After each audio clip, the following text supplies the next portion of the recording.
Hello student, today we are going to start new chapter number 6, that is electromagnetic induction. तो ये बहुत ही interesting chapter है और important chapter है. इसके जो कंसेप्ट्स है वो कोई बहुत ज़्यादा डिफिकल्ट कंसेप्ट नहीं है, इंटरेस्टिंग कंसेप्ट है, ठीक है. और ये एक स्कोरिंग चैप्टर भी है, इसमें बहुत ज़्यादा डेरिवेशन नहीं है, कंपेरेटिवली थियरी ज़्यादा है और न्यूमेरिकल भी कम है इस चैप्टर के अंदर, ठीक है. So let us begin chapter number 6, electromagnetic induction. Student, if you remember in the chapter number 4, in the beginning of the chapter number 4, I had explained you Ørsted's observation. जो एक school teacher था Denmark का, उन्होंने एक experiment किया था, एक demonstration दिया था, and that is known as the Oersted observation. तो ऑर्स्टेड ने क्या एक्सप्लेन किया था, ऑर्स्टेड ने क्या किया था वो मैं आपको समझाता हूँ. He took a straight conductor which was connected to the battery.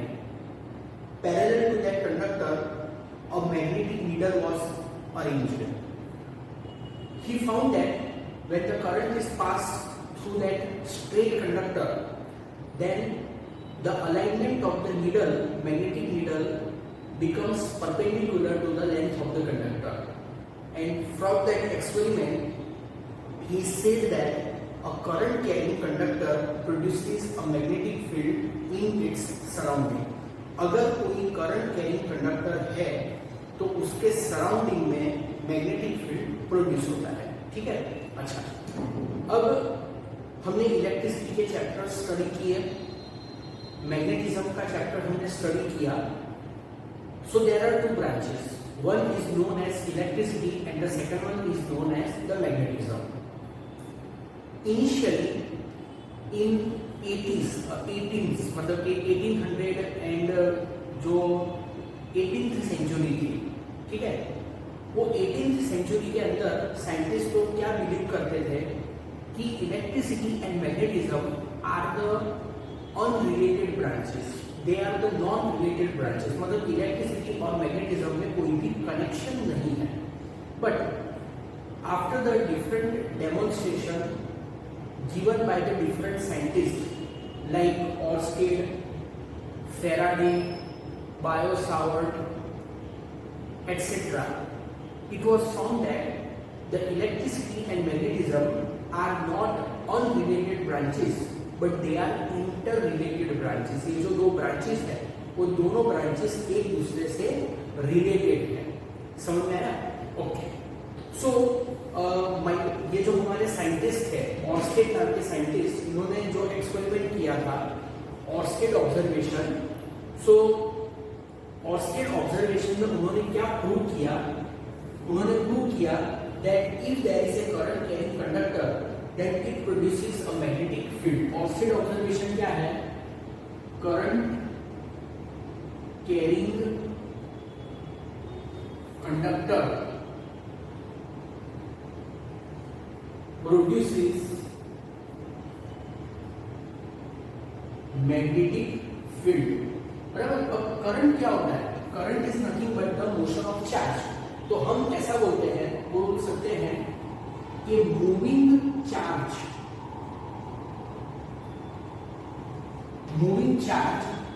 Generates मतलब produces magnetic field.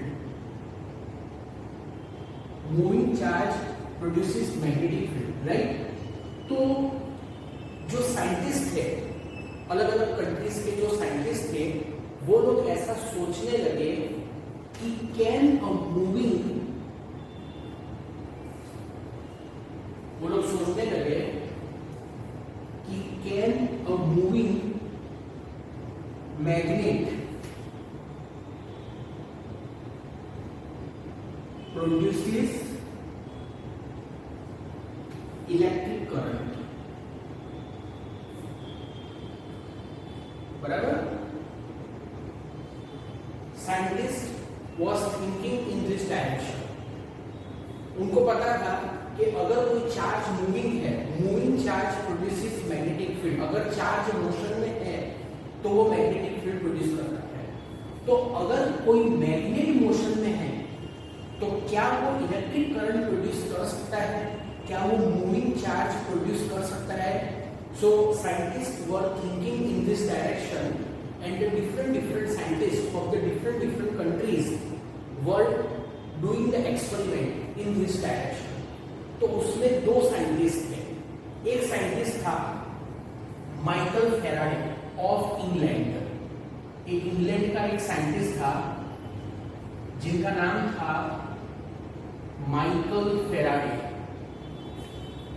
Okay, Michael Faraday. और दूसरे एक साइंटिस्ट थे जो कि थे यूएसए के, उनका नाम था जोसेफ हेनरी। ठीक है, सो दो साइंटिस्ट थे, एक थे फेराडे और दूसरे थे Henry. They conducted many experiment. Michael Faraday England में एक्सपेरिमेंट कर रहे थे, जो जोसेफ हेनरी थे वो अमेरिका में एक्सपेरिमेंट कर रहे थे। So they conducted many experiment and conclusively they said that electric current, दोनों ने कंक्लूसिवली क्या कहा एक्सपेरिमेंट करके, electric current is generated in a closed coil subjected to changing magnetic field.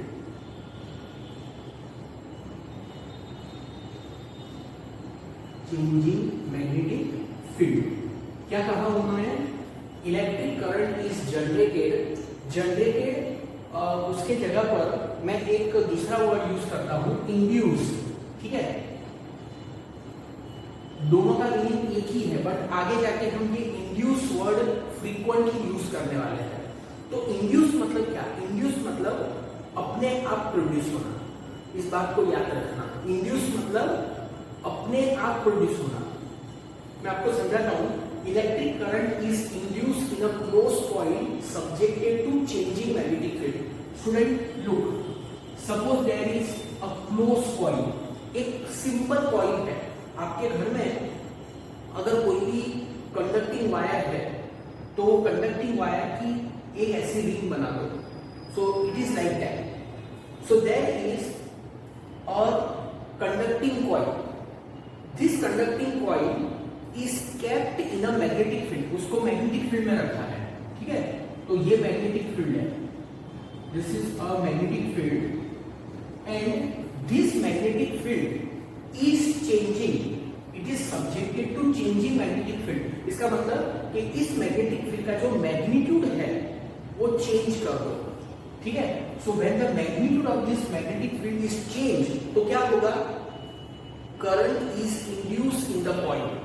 इस कॉइल के अंदर करंट इंड्यूस हो जाएगा, मतलब अपने आप करंट जनरेट हो जाएगा। नॉर्मली क्या होता है, कोई भी कॉइल होती है, वो कॉइल में करंट कब जनरेट होता है? सपोज ये कॉइल है, तो इस कॉइल में करंट कब जनरेट होगा? When one end of the coil is connected to positive terminal of the cell और a battery and when the other end of the coil is connected to the negative terminal of the battery, तो फिर इस coil के अंदर current generate होता है। बराबर?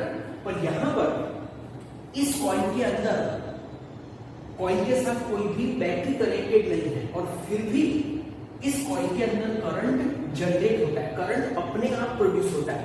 सो that's why we say it as a induced current. The current which is produced itself is known as the induced current. समझ में? तो ये उन्होंने कंक्लूसिवली डिक्लेयर किया। So this phenomena is known as the electromagnetic induction. So what is electromagnetic induction? The phenomena in which electric current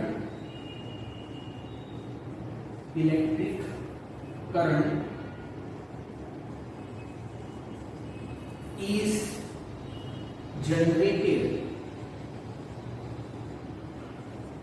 in a closed coil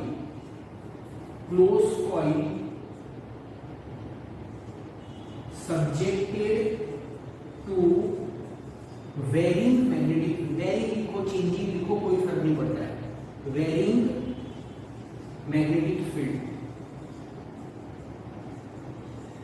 is called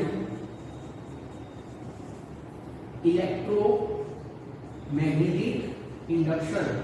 बहुत सारे reference book में उसको शॉर्ट में EMI भी लिखते हैं, बराबर। सो इलेक्ट्रोमैग्नेटिक इंडक्शन क्या होता है समझ में आया? The phenomena in which electric current is generated in a close coil भी बोल सकते हैं और लूप भी बोल सकते हैं, ठीक है, कंडक्टिंग लूप भी बोल सकते हैं।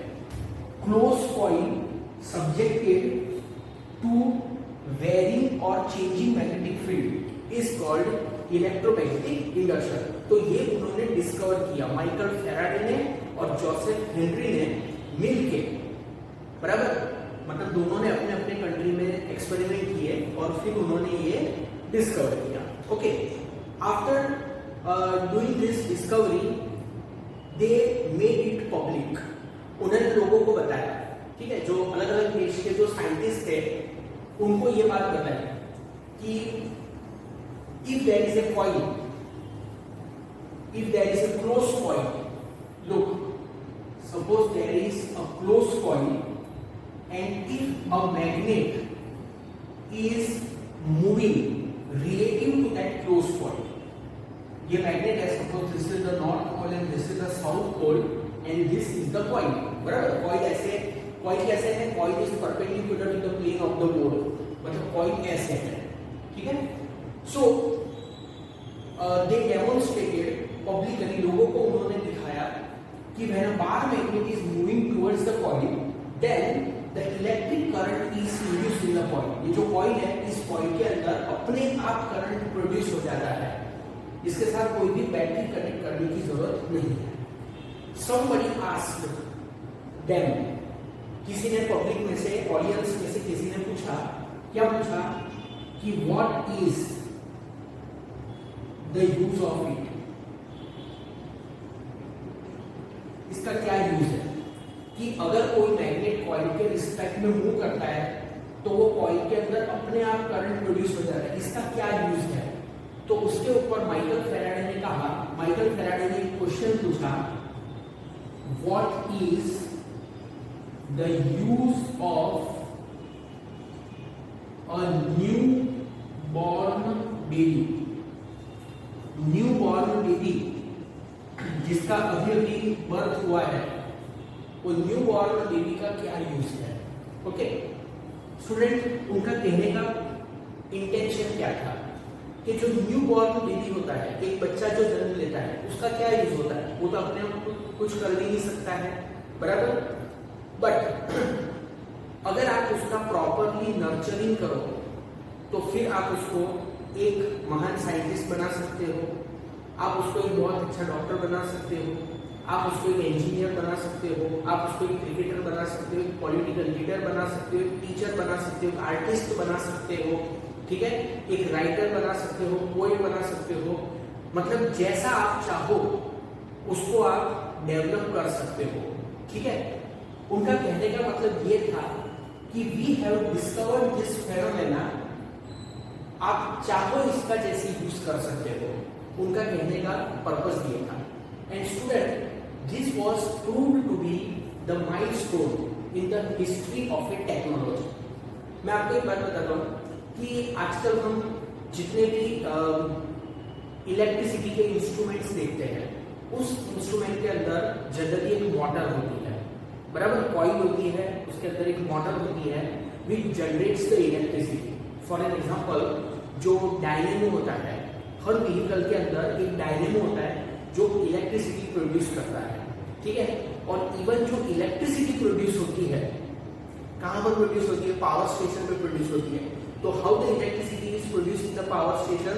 There is a coil, that coil is rotating in the changing magnetic field, that coil is rotating between the two poles of a magnet. there is no changing magnetic field, but there may be a changing magnetic field.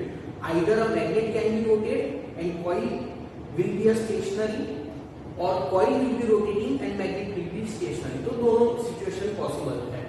तो वहां पर यही phenomena होती है, and by that phenomena we can generate the alternating current, जो कि next chapter है, बराबर. तो there is a lot of use. उस टाइम नहीं पता था कि इस फेनोमेना का यूज क्या है.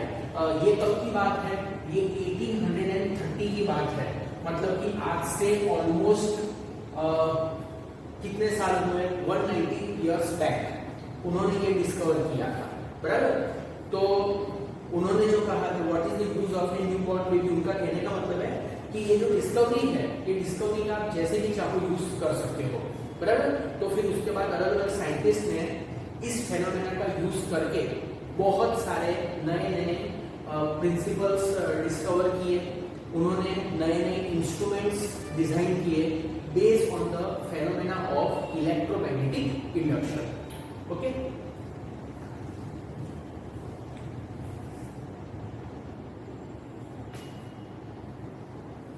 okay. Now student, we will discuss different experiment performed by the Faraday and Henry. तो ये 3 एक्सपेरिमेंट है जो कि आप बहुत ही ध्यान से समझेंगे कि इस एक्सपेरिमेंट के अंदर क्या ऑब्जर्वेशंस है, ठीक है. तो look here, we have a conducting coil. ये कॉइल है having many turns, and with this conducting coil a galvanometer is connected. Coil के साथ कोई भी बैटरी नहीं कनेक्टेड है, गैल्वेनोमीटर इज कनेक्टेड. गैल्वेनोमीटर क्या है? गैल्वेनोमीटर एक इंस्ट्रूमेंट है which is used to detect the current in the circuit, which is used to detect current in the coil. मतलब अगर इस कॉइल में करंट फ्लो होता है तो ये गैल्वेनोमीटर डिफ्लेक्ट करेगा. If there is no current, galvanometer will not deflect. Okay.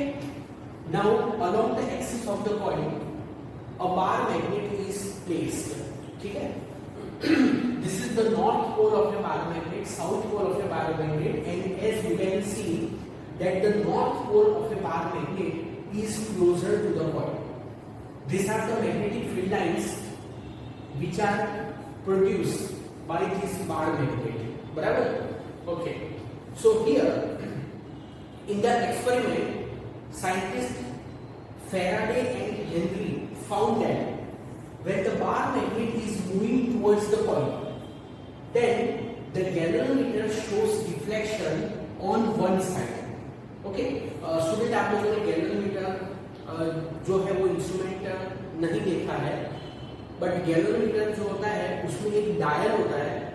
Okay, जैसे घड़ी में डायल होता है वैसे एक डायल होता है, and at the centre there is a zero.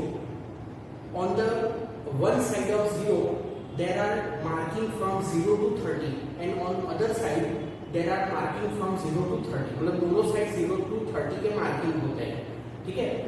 when no current is flowing through the galvanometer, उसका जो पॉइंटर होता है वो पॉइंटर एकदम स्ट्रेट होता है. पॉइंटर कैसा होता है? पॉइंटर बिल्कुल स्ट्रेट होता है, मतलब जैसे कि ये डायल है तो पॉइंटर एकदम ऐसे स्ट्रेट होगा, मतलब 0 यहाँ पर 30 होता है, यहाँ पर भी 30 होगा. So pointer indicates the zero, which indicates that there is no current in the coil.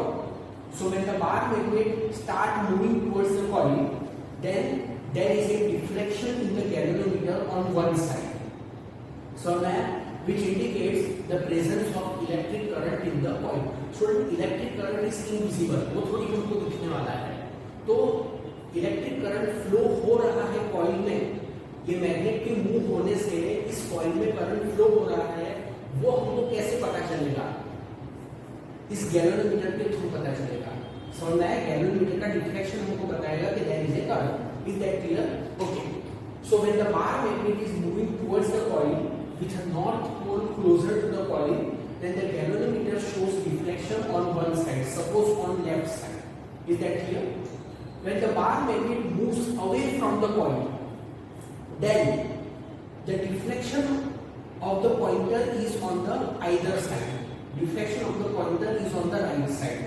अब यहाँ पर सिचुएशन क्या होती है मैं आपको थोड़ी सी डिटेल में समझाता हूँ, बुक में नहीं समझाया है, वो बातें भी मैं आपको समझाता हूँ. देखो suppose bar magnet is stationery, तो पॉइंटर ऐसे होगा, पॉइंटर इज 0, बराबर. When the bar magnet start moving, deflection is towards left. At one point, when the bar magnet becomes stationary, pointer becomes 0. When the bar magnet becomes stationary, pointer becomes 0, which indicates that there is no current.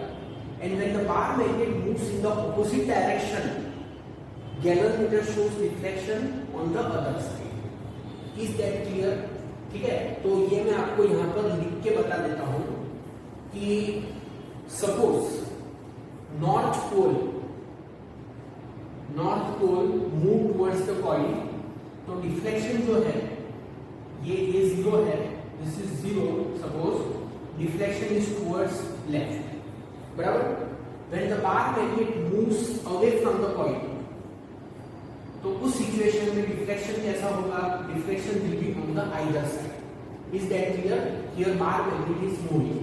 When the bar magnet is stationary, जब bar magnet stationery हो जाता है, यहाँ पर मैंने arrow नहीं बताया क्योंकि bar magnet is not moving, so at that point deflection in the galvanometer is 0. सो galvanometer does not show any deflection.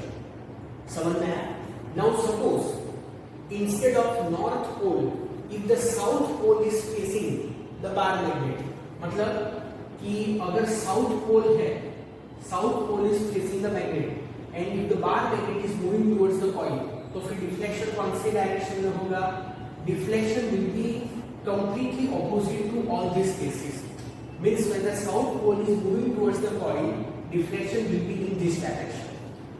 When the south pole is moving away from the coil, तो जो deflection होगा that will be in the opposite direction, opposite of this, बराबर. और जब south pole stationery है, मतलब magnet 0, तो वो इसके जैसा ही होगा. Deflection in the galvanometer will be 0. समझ में आया? तो यहाँ पर ये एक्सपेरिमेंट से क्या प्रूव हुआ? एक्सपेरिमेंट से ये प्रूव हुआ कि गैल्वेनोमीटर शोज डिफ्लेक्शन. मेरी बात को ध्यान से सुनना और कहीं पर नोट करके रख देना. Galvanometer shows deflection as long as the bar magnet is in motion. When the bar magnet is stationary, galvanometer does not show any deflection. That means the current is induced in the coil when the bar magnet is in motion. Is that clear? Okay? तो यहाँ पर actually होता क्या है वो मैं आपको समझा देता हूँ. स्टूडेंट एक बात समझो, आपको पता है प्रीवियस चैप्टर आपने पढ़ा है कि nearer to the pole of a magnet the flux is more. मतलब नंबर ऑफ लाइंस, फ्लक्स मतलब क्या? Number of line passing perpendicularly through the given surface area, that is called flux. So nearer to the magnet flux is more and far from the magnet flux is less. तो यहाँ पर होता क्या है कि when the bar magnet is far, when the bar magnet is far from the coil, then less flux is linked to the coil. ये जो coil है उसमें से जो मैग्नेटिक फील्ड लाइन पास होती है, इस मैग्नेट की मैग्नेटिक फील्ड लाइन पास होती है, वो लेस होती है. मतलब there are less number of field lines that will pass through this coil when the bar magnet is far from the coil. When the bar magnet is coming towards the coil, then the number of field lines passing through the coil will increase. उसको कहते हैं flux through the coil increases. तो जैसे जैसे bar magnet coil के नजीक आता है, as the bar magnet comes closer to the coil, the flux linked to the coil increases, and because of that change in flux there is a current induced in the coil. When the bar magnet becomes stationary, then flux linked with the coil stop changing. क्या कहा? Flux linked with the coil stop changing and deflection in the galvanometer becomes 0. When the bar magnet start moving away from the coil, then the flux through the coil start decreasing. So deflection in the galvanometer is in the opposite direction. ये आपको समझ में आया? ठीक है. अब ये वाला देखो, यहाँ पर instead of bar magnet there is a coil. Coil नहीं है, मतलब bar magnet नहीं है, coil है, and there is a current carrying coil. If this current carrying coil C2 is moved towards the coil, then the current is induced in the first coil. C2 coil में से current flow हो रहा है, तो coil में से current flow होगा तो कॉइल बिकम्स मैग्नेट। यहाँ पर एक्चुअल मैग्नेट था, यहाँ पर कॉइल है विच बिहेव्स लाइक अ मैग्नेट, बराबर। तो जब ये C2 कॉइल C1 कॉइल की टुवर्ड्स मूव होती है तो भी वही होता है, flux link with the C1 coil changes. मतलब C2 कॉइल की जो मैग्नेटिक फील्ड लाइंस होगी वो C1 कॉइल में से पास होगी। तो जैसे जैसे C2 कॉइल C1 की तरफ आएगी तो क्या होगा, flux link with the C1 coil will change, बराबर। So current will induce in the coil. When the C2 coil is moving away from the C1 coil, then also the flux link with the C1 coil will change, but the deflection will be in the opposite direction. समझ में? अच्छा, इसमें मैं आपको एक point समझाना भूल गया। When the speed of the magnet is increased, जब ये मैग्नेट की स्पीड इंक्रीज होती है, मतलब अगर आप स्लोली मैग्नेट को लाओ कॉइल के तरफ, then there is a less deflection. But when you bring the magnet fast, तो क्या होगा, there is a more deflection. इसमें जो डिफ्लेक्शन आएगा वो मोर होगा, बराबर। The deflection in the coil is more, that means there is a more current in the coil. तो उसका रीजन क्या है कि when you bring the magnet towards the coil slow, the flux changes slowly. जो number of lines उसमें से pass होगी वो धीरे धीरे इंक्रीज होगी। बट जब आप मैग्नेट को एकदम फास्ट लेके आओगे, then what happens, the number of field lines that will pass through this coil will increase rapidly. So flux is changing rapidly. When the magnet is brought slow, the flux is changing slowly.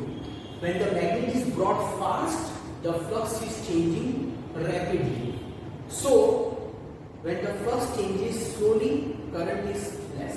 When the flux changes rapidly, current is more. ये समझ में आया आपको? Okay. अब यहां पर देखो, ये जो एक्सपेरिमेंट 3 है, इस एक्सपेरिमेंट 3 में C1 कॉइल है, C2 कॉइल है। C1 कॉइल को गैल्वेनोमीटर से कनेक्ट किया है, C2 कॉइल के साथ एक बैटरी है और एक की है। यहां पर कोई भी मोशन नहीं होगी, यहां पर मोशन थी मैग्नेट की, यहां पर C2 कॉइल की मोशन थी, यहां पर कोई भी मोशन नहीं होगी, बराबर। तो यहां पर क्या होता है, दैट इज वेरी इंटरेस्टिंग, आप सुनो। See, when the key is open, C2 coil में से कोई करंट फ्लो नहीं होगा, C1 कॉइल में से भी कोई करंट फ्लो नहीं होगा। When the switch is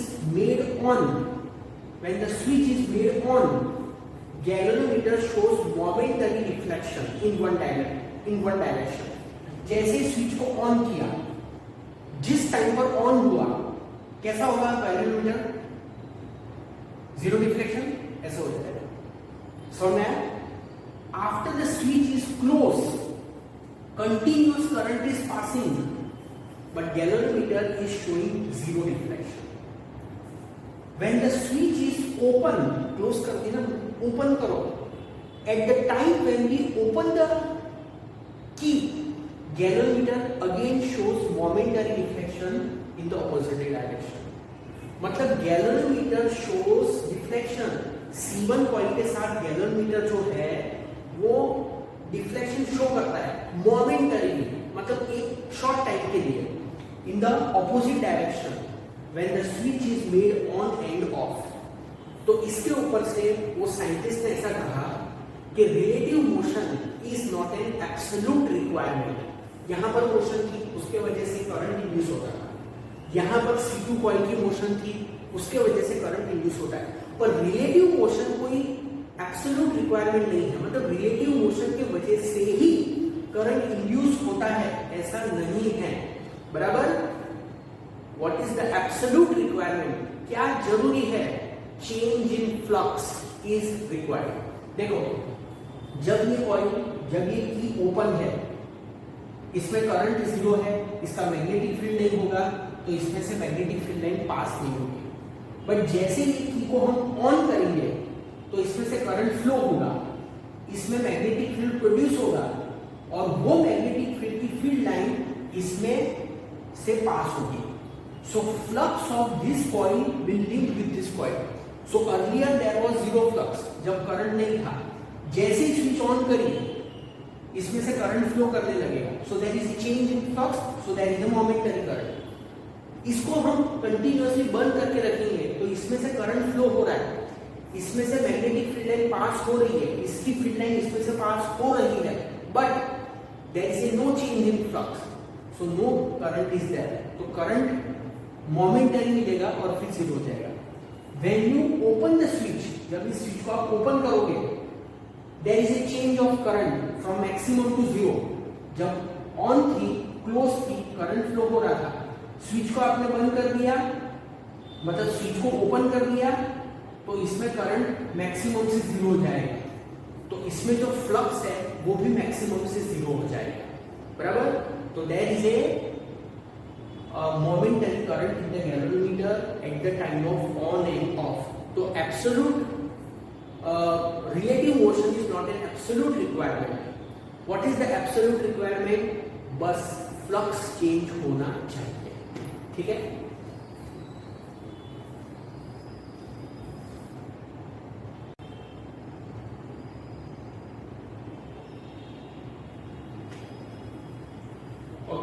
तो स्टूडेंट ये आपको एक्सपेरिमेंट 3 समझ में आया। एक बार मैं इसका जो की पॉइंट है वो मैं आपको फिर से समझा देता हूँ। देखो ये जो C1 पॉइंट है गैल्वेनोमीटर से कनेक्टेड है, C2 कॉइल के साथ एक बैटरी कनेक्टेड है और एक की कनेक्टेड है, ठीक है। की का क्या रोल है? To switch on and switch off the circuit, मतलब जब की ओपन है मतलब current is not flowing, and when the switch is on मतलब switch is closed, तब करंट फ्लो होगा। तो अभी आपको क्या दिख रहा है? ये जो स्विच है, ये स्विच ओपन है, नो करंट इज फ्लोइंग, तो इसमें से कोई करंट फ्लो नहीं करेगा, तो कोई मैग्नेटिक फील्ड भी जनरेट नहीं होगा। No magnetic field will be generated by the C2 coil, so there is no current in the galvanometer. When the switch is closed, the moment the switch is closed, current flows, तो current की value 0 से maximum हो जाती है। जब switch open थी तो current 0 था, स्विच क्लोज कर दी तो करंट 0 से मैक्सिमम हो गया। सो उस सिचुएशन में क्या होता है? The flux through this coil changes from 0 to maximum and there is a momentary current. There is a momentary current in the galvanometer. There is a momentary deflection in the galvanometer in one side. Suppose इस side में deflection मिलता है, left side, समझ में? After the switch is closed, अब क्या situation है? इसमें से कंटिन्यूअस करंट पास हो रहा है, इसमें से कंटिन्यूअस करंट पास हो रहा है, मैग्नेटिक फील्ड तो प्रोड्यूस हो ही रहा है, क्योंकि करंट होगा तो मैग्नेटिक फील्ड होगा, मैग्नेटिक फील्ड है तो मैग्नेटिक फ्लक्स होगा, and that magnetic flux will link with the C1 coil, but there is no deflection in the galvanometer, बराबर। क्यों डिफ्लेक्शन नहीं है? Because there is a steady flux in the C1 coil. C1 coil के साथ steady flux link करेगा, मतलब C1 coil में से जो number of field lines pass होगी वो फिक्स रहेगी। अब हम क्या करते हैं? ये जो की है, इस की को ओपन कर देते हैं, जैसे आपको दिख रही है वैसी कर देते हैं, ओपन कर देते हैं, तो फिर करंट क्या हो जाएगा? मैक्सिमम से 0 हो जाएगा। So current will become 0 from maximum. So इसका जो फ्लक्स है, C1 कॉइल का खुद का फ्लक्स, वो 0 हो जाएगा। सो इसका भी फ्लक्स 0 हो जाएगा, तो जो फ्लक्स है वो फ्लक्स मैक्सिमम से 0 हो जाएगा।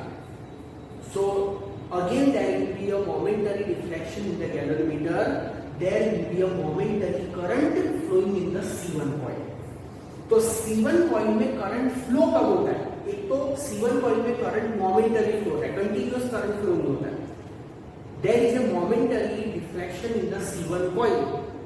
There is a momentary deflection in the galvanometer. There is a momentary current flowing in the C1 coil when the key is made on and off.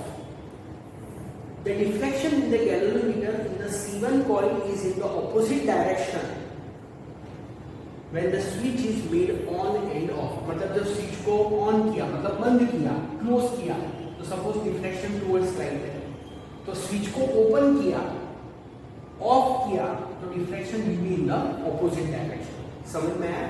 तो here there is no relative motion.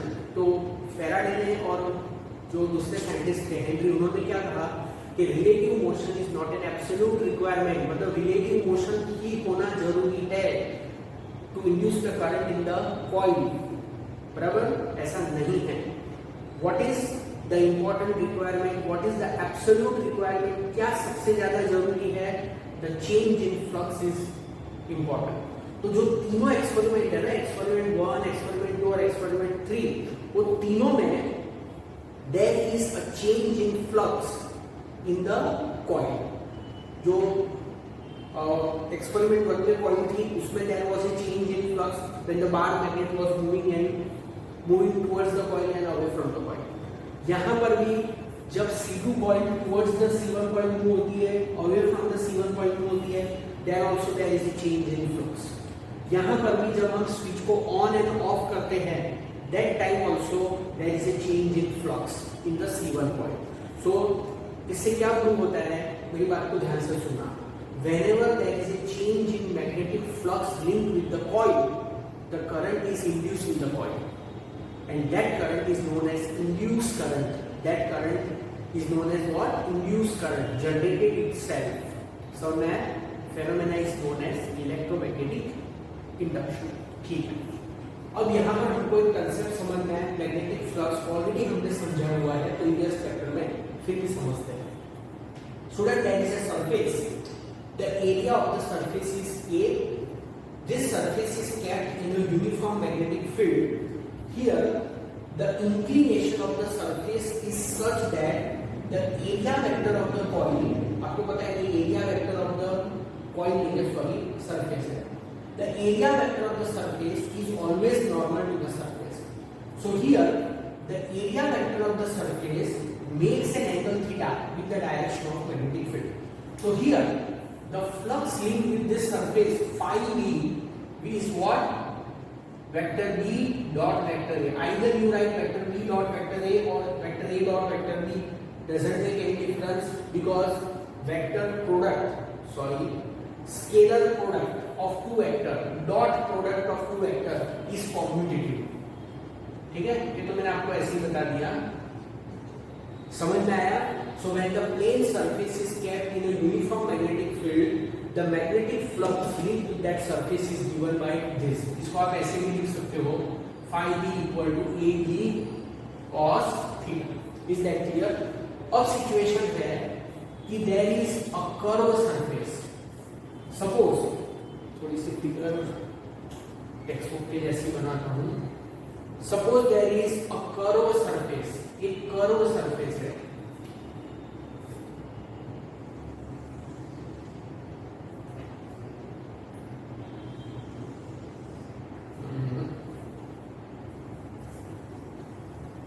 Suppose there is a curved surface like, okay, now it is according to the book. Okay, so suppose there is a curved surface in the non-uniform electric field. कैसा field है? non-uniform magnetic field है। This is the non-uniform magnetic field. Okay, here at a different point of the surface, the magnitude of magnetic field and direction of magnetic field is different. ठीक है? ऐसी situation नहीं आएगी, पर book में समझाया है, इसलिए मैं आपको समझा रहा हूँ। So if there is a curved surface which is kept in a non-uniform magnetic field, the magnitude of magnetic field and direction of magnetic field is different at a different point of the surface. समझ में आया? In this situation, we want to find the flux through this surface. तो उस situation में क्या करने का? Consider a surface area of the surface, a small surface area of the surface. Suppose magnetic field on that surface area is vector dBi. The area vector of that surface is dAi. ठीक है? Find the flux through this surface. ये जो surface element है उसके साथ जो flux link करता है वो फाइंड करो। Suppose it is d5 dbi dot dai, then find the flux through all the element of the entire surface and add them. Okay, flux is a scalar, so simply add them. You will obtain the total flux through entire surface. तो total flux क्या होगा? phi b is equal to db1 dot da1. Flux through first area element db2 dot da2 and so on. So all the surface element will be continuous. तो आप उसको ऐसे लिख सकते हो summation all dbi dot dai. So this is the flux through the entire surface. Here all we have written all, that means we are considering all surface element. ठीक है, आपको पता ही है कि फ्लक्स का यूनिट क्या होता है, बराबर। फिर भी एक बार देख लो। अच्छा, मैग्नेटिक फ्लक्स का यूनिट, हमने इलेक्ट्रिक फ्लक्स का यूनिट डिस्कस किया है, तो वो समझा देता हूं मैं आपको कि मैग्नेटिक फ्लक्स का यूनिट क्या होता है। I rub this unit of a magnetic flux unit. तो फ्लक्स का फॉर्मूला क्या है? Phi is equal to a b. Simply ये लिख सकते हैं। तो यूनिट क्या होगा? ए मतलब एरिया, उसका यूनिट मीटर स्क्वायर, बी मतलब मैग्नेटिक फील्ड का यूनिट टेस्ला। तो यूनिट होगा टेस्ला मीटर स्क्वायर, बराबर। पर एक नया यूनिट मैं आपको बता रहा हूं, अब आप उस यूनिट को याद रखोगे, and that unit is weber. ठीक है, इसको शॉर्ट में लिखा जाता है WB, वेबर। समझ में आया? तो unit of magnetic flux is tesla metre square. It is also known as weber. Is that clear? ठीक है, तो ये है। और इसका डायमेंशन फॉर्मूला भी मैं आपको समझा देता हूँ, वो भी आप लिख के रख लेना। देखो E का dimension formula I don't remember, but I remember the formula by which I can obtain F equal to EIR। So D is equal to F upon I, इसका यूज करके। तो E का dF क्या है? F का क्या है? Force ना, M1 L1 T minus 2 A minus 1 L minus 1। तो ये होगा M1 L1 L माइनस 1 तो कैंसिल हो जाएगा, M1 T minus 2 A minus 1, बराबर। मल्टीप्लाई बाय एरिया का, एरिया का क्या होता है? एरिया का होता है L2। तो फ्लक्स का dF क्या होगा? फ्लक्स का dF होगा A का dF, B का dF, A का dF L2, B का dF M1 T minus 2 A minus 1. So this is M1 L2 T minus 2 A minus 1. So this is the dimension formula for the flux. Flux is a scalar quantity. It has no direction. ठीक है, तो ये आप लिख के रख लेना।